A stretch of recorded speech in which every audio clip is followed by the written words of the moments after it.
When you picture the outer solar system, you probably imagine cold, dark, silent, a vast frozen emptiness billions of kilometers from the sun where nothing much happens and nothing has happened for a very long time. That picture is accurate for almost everything out there. And then there's Io. Jupiter's innermost large moon has up to 400 active volcanoes on its surface. It has lava lakes hundreds of kilometers across. It has mountains that burst out of the ground suddenly, with no warning, reaching heights twice that of Everest. It has a surface that physically changes shape every 2 days. Io is the most volcanically active body in the entire solar system. More active than Earth. More active than anywhere we have ever found. The question is, why? It's hundreds of millions of kilometers from the sun. There's no obvious heat source. By any reasonable expectation, Io should be a frozen, dead rock. Instead, it's this.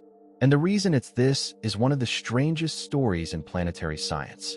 Jupiter has nearly 100 officially recognized moons.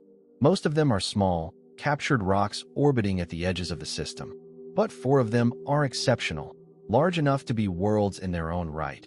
First spotted by the astronomer Galileo Galilei in the early 1600s using one of the first telescopes ever built. We call them the Galilean moons. The 2 outermost, Callisto and Ganymede, are massive frozen orbs of ice and rock, their surfaces heavily cratered and geologically dead. Next inward is Europa, which looks smooth and featureless from a distance because it's covered in a thin sheet of ice floating on top of a vast liquid water ocean beneath. Europa is one of the most exciting places in the solar system for astrobiology, a hidden ocean, potentially warm, potentially harboring life. And then right on the inside edge of this group, just 350,000 kilometers above Jupiter's cloud tops, barely further than the distance between Earth and our own moon, is Io. It's roughly the same size as our moon.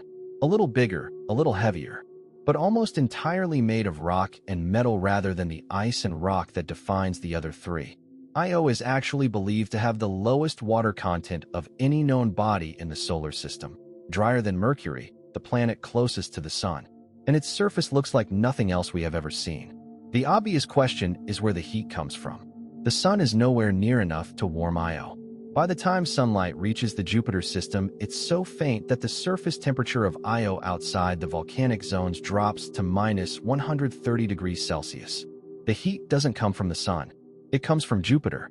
Io sits in an extraordinarily precarious position. Jupiter's gravity is immense, so powerful that at Io's orbital distance, it constantly pulls and distorts the moon's surface. Not just the oceans the way our moon pulls Earth's tides. The actual solid rock of the moon. Jupiter stretches Io's surface by as much as 100 meters when the 2 are at their closest approach. But it's not just Jupiter pulling on Io. The 3 other large Galilean moons, Europa, Ganymede, Callisto, are all exerting their own gravitational influence from the other direction. The combined result is that instead of following a simple circular orbit, Io traces an oval path around Jupiter, which means the gravitational forces acting on it are constantly shifting. Sometimes it's closer to Jupiter and the pull is stronger. Sometimes it's further away and the pull relaxes. This cycle repeats roughly every 2 days. Over and over, continuously, for billions of years.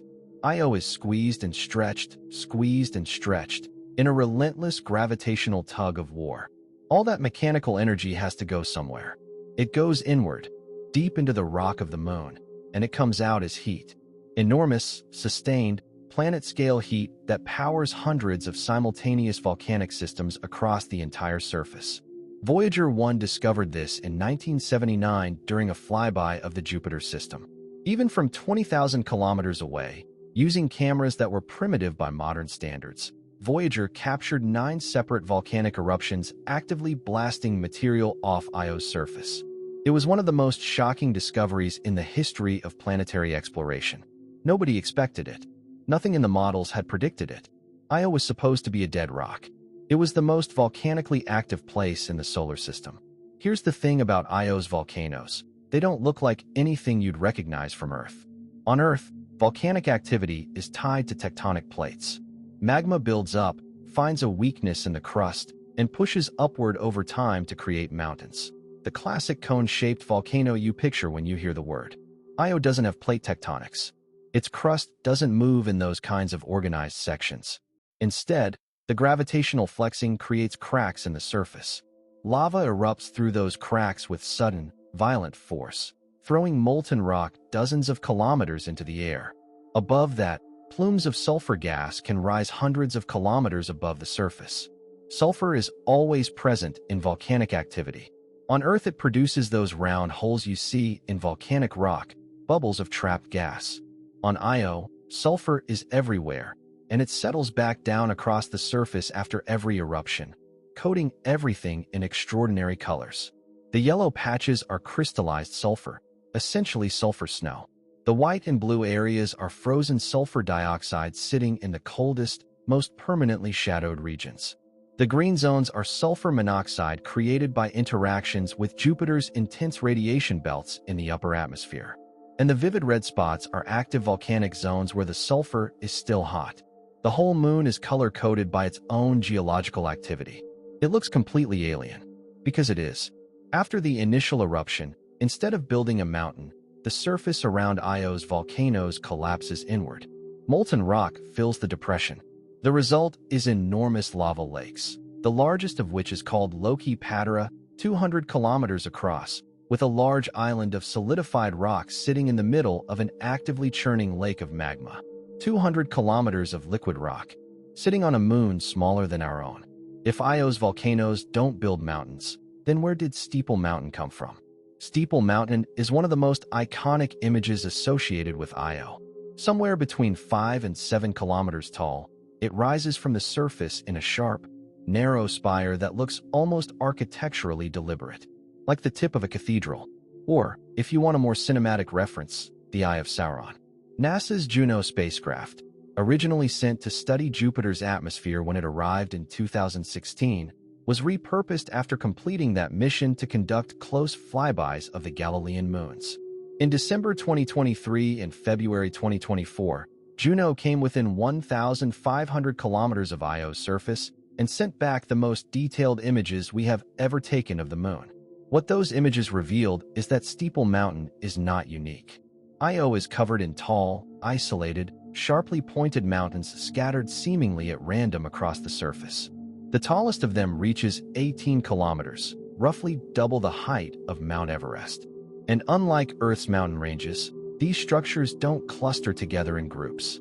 They appear alone, single peaks with no geological context around them, just spires stabbing straight up out of the surface. That pattern tells us something important. These mountains didn't form slowly over millions of years through gradual geological processes. They appear to have risen suddenly, forced upward by the same mechanism that causes the surface elsewhere to collapse. The current thinking is that when lava erupts and the surface around it sinks, the pressure has to go somewhere. In nearby areas, it gets pushed upward, forcing rock up from below with enough force and speed to create these isolated peaks before the surrounding terrain can relieve the pressure more gradually. Every time a lava lake opens somewhere on Io, it may be triggering a mountain somewhere else. It is a completely alien geological system, and we only properly understood it a couple of years ago. The Juno images are almost certainly the best views we are going to have of Io for a long time. 2 new missions are currently heading to the Jupiter system.